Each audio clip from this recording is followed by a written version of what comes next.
Thank you. Good morning, everyone. It's nice to see you. In case you weren't here on Saturday, my name is Andrew Beer. I'm the concertmaster of the Auckland Philharmonia Orchestra.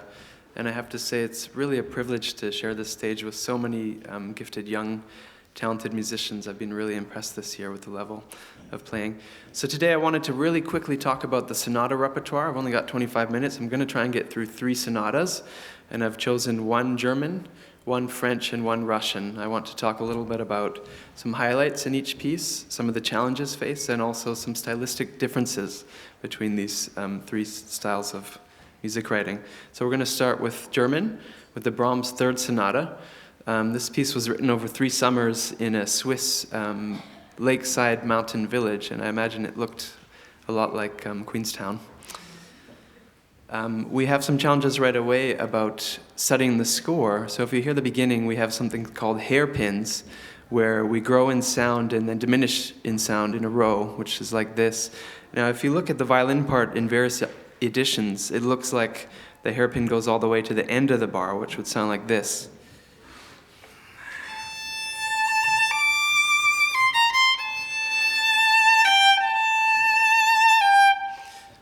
Whereas if you look at the piano part, the hairpins go more to the middle of the bar, which is quite a different effect.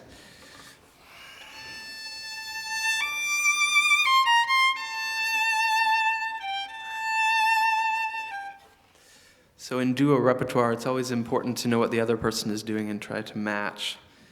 In the second theme of the first movement, we have sforzandi, which are sort of accented or reinforced notes. Now, when I think about German music, sforzandi, I always think of Kreutzer Sonata by Beethoven. It goes like this.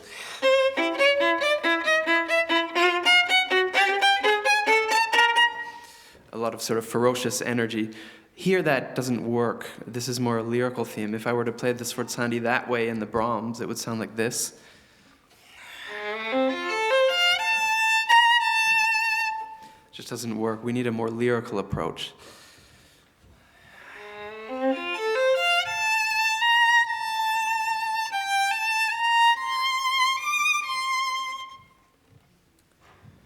We also have a lot of challenges of ensemble playing. There's moments in the music which seems really simple, and yet you'd be surprised how many times you see young performers getting nervous, not showing cues to the piano. So, for example, in this passage, there's 3 notes that have to be perfectly together. Sometimes the violinist would rush.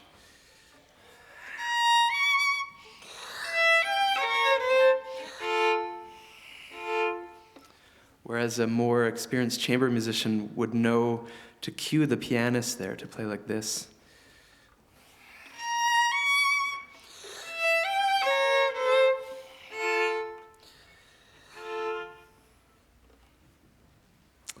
We have some technical challenges, of course, in this music. In the development section, we have a lot of string crossings. You see the right arm moving a lot. And then as an added challenge to this, we have a cross rhythm where the violin's playing 4 notes while the piano's playing 3 notes. So if you get the composite rhythm on the piano, it would sound like this.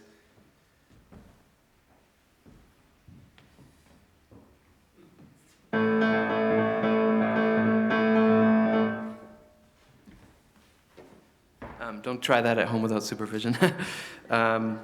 It's quite a complex rhythm, so trying to play the violin lines smoothly, keep the rhythm while that's going on.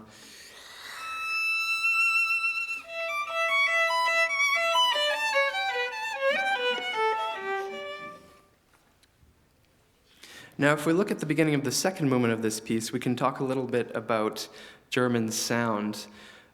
This is a generalization, but when we talk about German violin playing, there's a little bit more substance to the sound, a little bit more bow pressure, what we would call a core to the sound.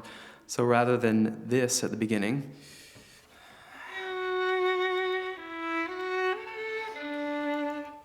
we would have, whether it's loud or soft, we would have a little bit more density in the sound.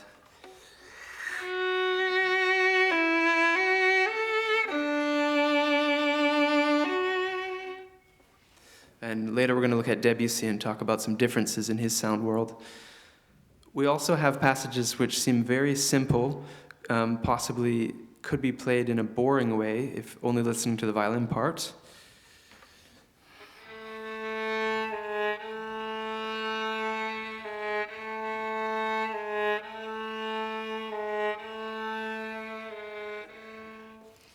Here, as we know, this is duo repertoire. It's not violin leading and piano following. It's two equal partners, and in this place, the piano's playing the melody.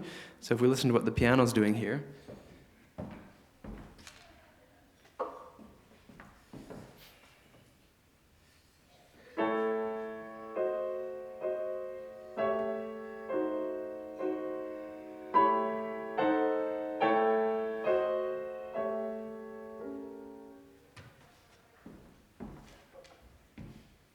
so we sort of hear two gestures of one bar and then sort of going to the third bar in a longer two-bar phrase in the piano part, and we can try and match this on the violin.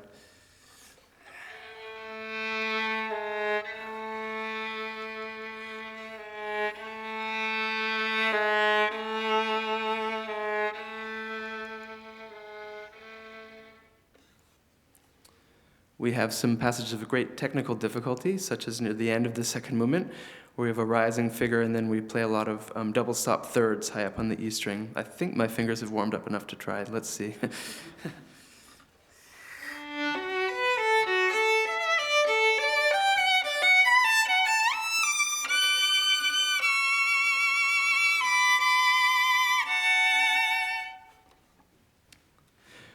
When we come to the third movement, we again have some style choices to make. So we have this accompaniment of the piano part with quarter notes with dots and slurs on them. So we're not quite sure how long or short to play these notes. Now, if we were to play this in a French style, it would possibly be slightly longer with some air in the bow.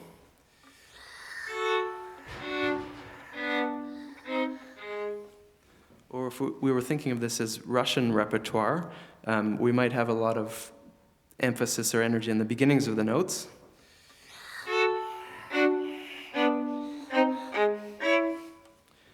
Whereas in the German, as we talked about, a little more substance, so possibly a little longer than the Russian, but more core to the sound than the French style.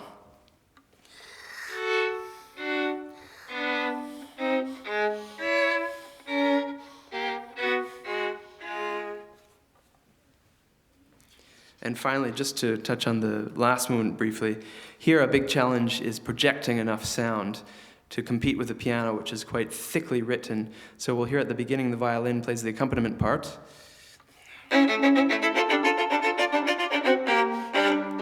Then roles are switched and the piano plays that music, which is quite loud. And the challenge of the violin is to cut through. When we play on the violin, we go from the frog of the bow to the tip. If we don't compensate, then the sound will weaken. And I remember playing this piece for Pinchas Zuckerman, and he was basically yelling at me all the time, pronate, pronate, which is to turn your arm, otherwise we lose a lot of the sound. So instead of this,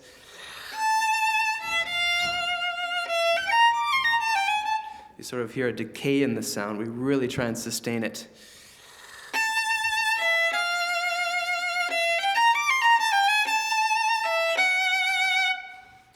It's the only way to compete with the piano in this place and in many places in Brahms. Let's jump ahead now to the Debussy Sonata. This one was written in 1917 during World War I and in a time of great depression for Debussy personally. Considering all that, it's remarkable how much exuberant joy is shown in this piece. But let's talk a little bit about the style. So French violin playing, a little bit more air in the bow. If I play the main theme of the Debussy, thinking of a German style, might sound like this.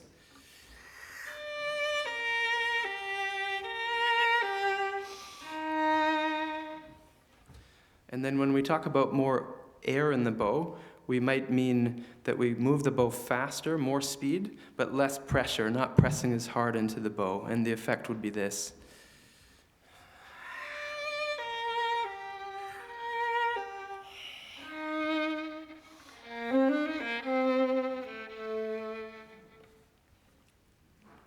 We also have a lot of notated slides in Debussy. Now, violinists play slides a lot. That's when we drag one note into the other. And violinists love to take liberty, so we do that even when it's not written. But when a slide is written, what we probably have to do is play it a little more, quote-unquote, dirty to really drag it a lot, make more deal out of the slide. So this passage, if I played it without notated slides, it might sound like this.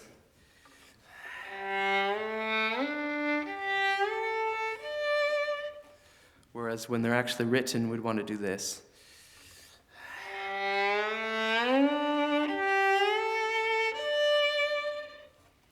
And if you're familiar with the music of Bartók, this is something he expanded on in his repertoire.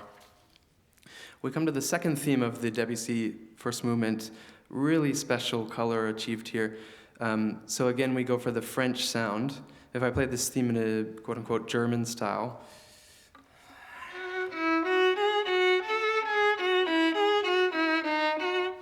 and then going for the French air in the bow.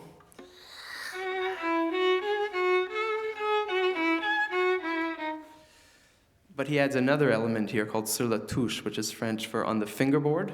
So instead of playing between the bridge and the fingerboard, we actually play literally over the fingerboard, and it's a very special color that's achieved.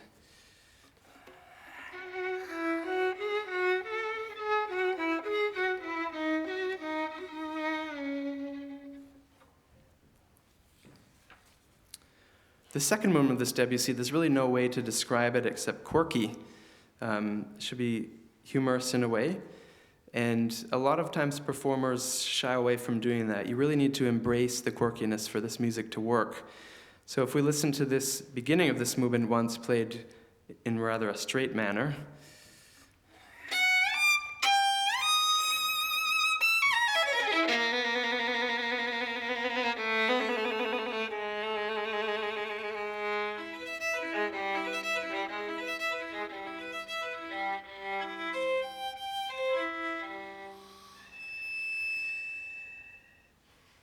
this somehow doesn't get the character across. We need a little more creativity.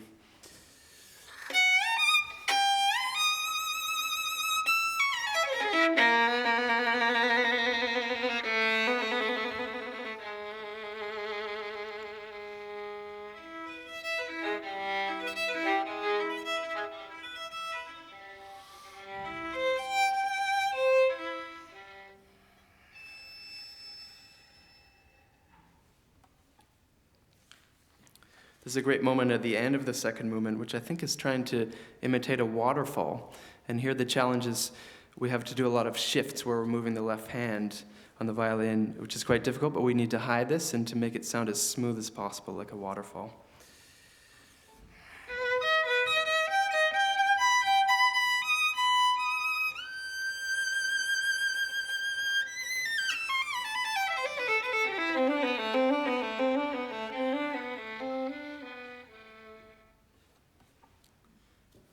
Now, I mentioned water. Debussy absolutely loved water. He loved the ocean. He loved waves.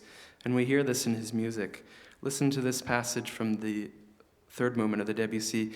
You hear the music sort of swelling up, coming down again, imitating waves.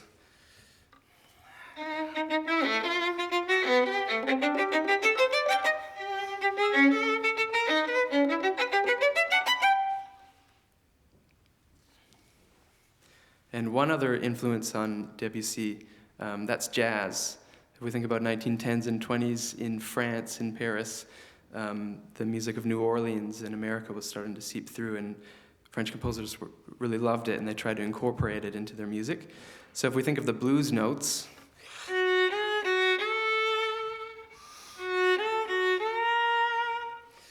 and then listen to this passage from the third movement, you'll hear it.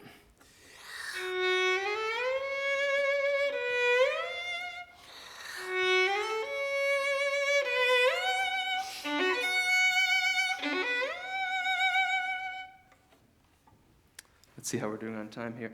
Yeah, there's enough time to go to the Russian Sonata as well. And I'd like to talk about Prokofiev for Sonata. Now, this is quite a momentous piece.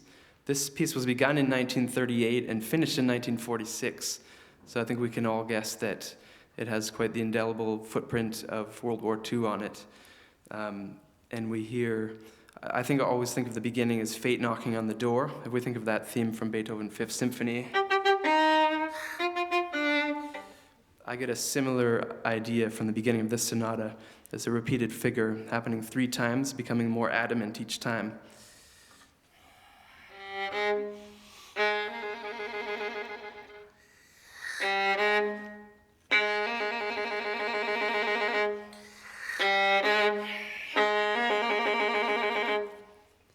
So this paints quite an intense emotion immediately in this piece.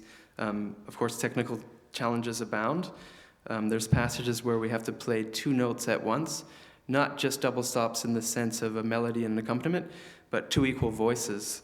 So in this passage, listen to first the upper line and then the lower line alone, and then I'll play the two together as equal sort of melodies.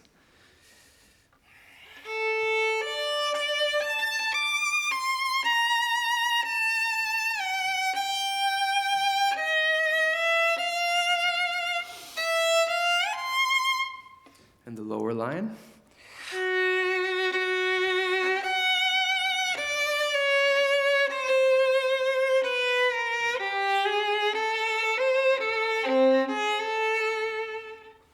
And then try and hear the two melodies happening at the same time.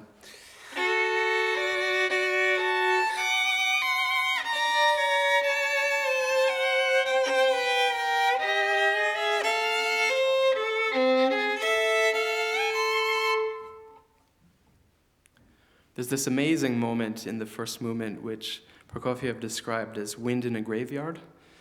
And if you listen to the piano setting the scene, I always think of the piano chords here as the tombstones in the graveyard.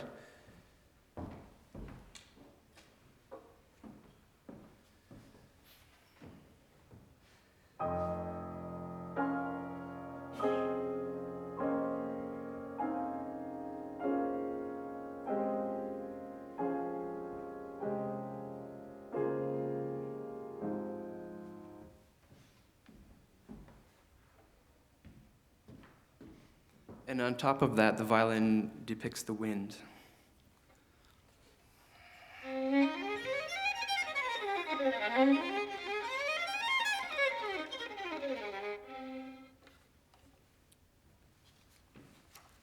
When we come to the second movement of the Prokofiev, we can talk a little bit about sort of technical style in some Russian violin playing. Russian violin playing in some fast music can have a lot of energy on the beginning of the notes, and I always think the best example of this is Stravinsky, Rite of Spring, the dance of the Adolescence.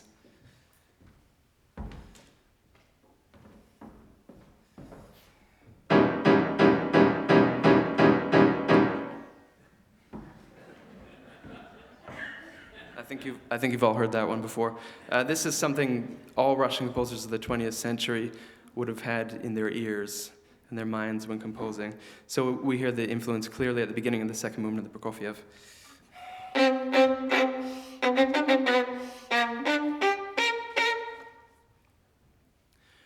There's also moments in the greatest traditions of Beethoven where the listener perceives that something is coming, but the challenge of the performer is to not give it away too early. So here we have a repeated pattern, and the challenge is to not rush, to not go forward, and not to grow in sound before it's written. A lot of performers end up doing that. It's better to avoid it.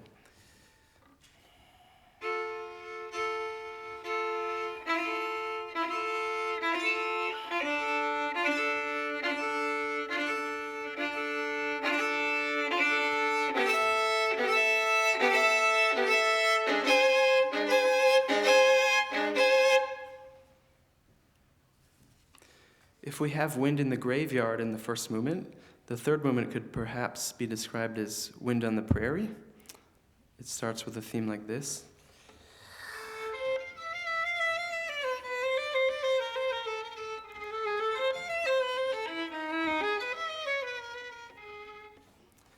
And we sort of hear the influence of French music here. Remember that Prokofiev spent a lot of his years in Paris, and he would have been influenced by that sound world. And we have a lovely theme, almost like a lullaby.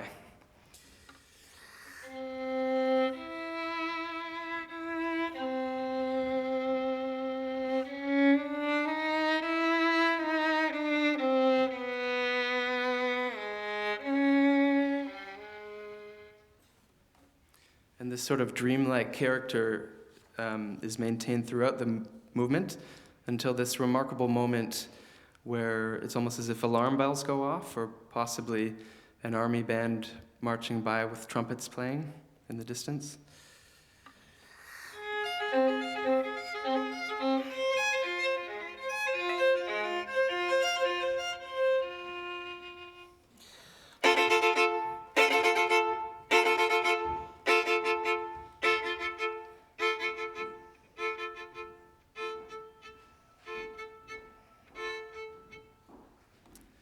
the trumpets subside back into that dream world, but it doesn't last long.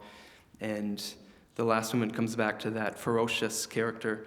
Another challenge in the last movement is what we might call polymeters, where we think of most music staying in a steady beat. Here it doesn't happen. I won't get into a lot of details, but I'll just play you the theme of the last movement, and I'm going to accent every beat and listen to how some beats are longer or shorter than other ones.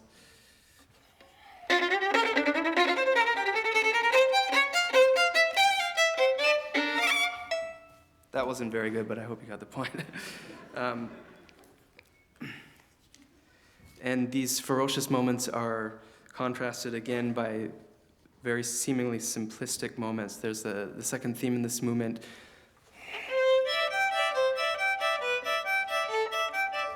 It could almost be imagined accompanying the theme from Peter and the Wolf.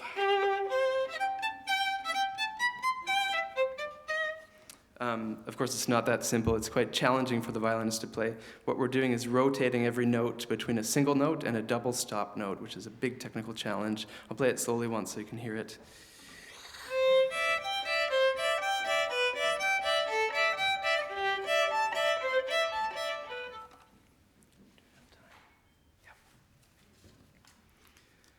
Now, I'd just like to talk about one other spot in this piece. It's sort of the grand climax of the whole piece. It's such an incredible moment. And it's fascinating to look at Prokofiev's marking here, which is 1/12 of the quarter note, which to some listeners might sound quite fast. And I remember thinking that as well the first time I heard it.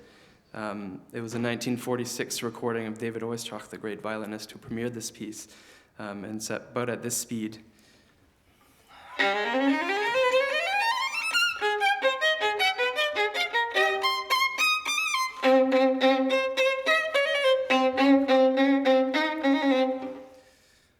And then I was really fascinated later to discover the 1972 recording that David Oistrakh also made with Sviatoslav Richter.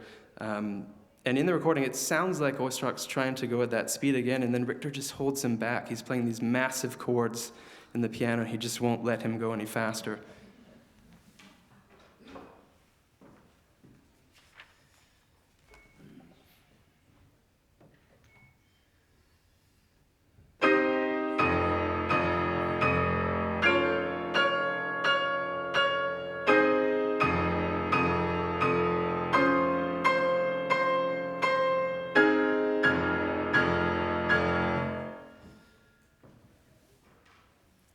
You can literally hear him holding Oistrakh back. It's like a battle they're having in the recording. And the effect, Oistrakh ends up going with Richter, and the effect is completely different emotionally if you listen to it at that speed.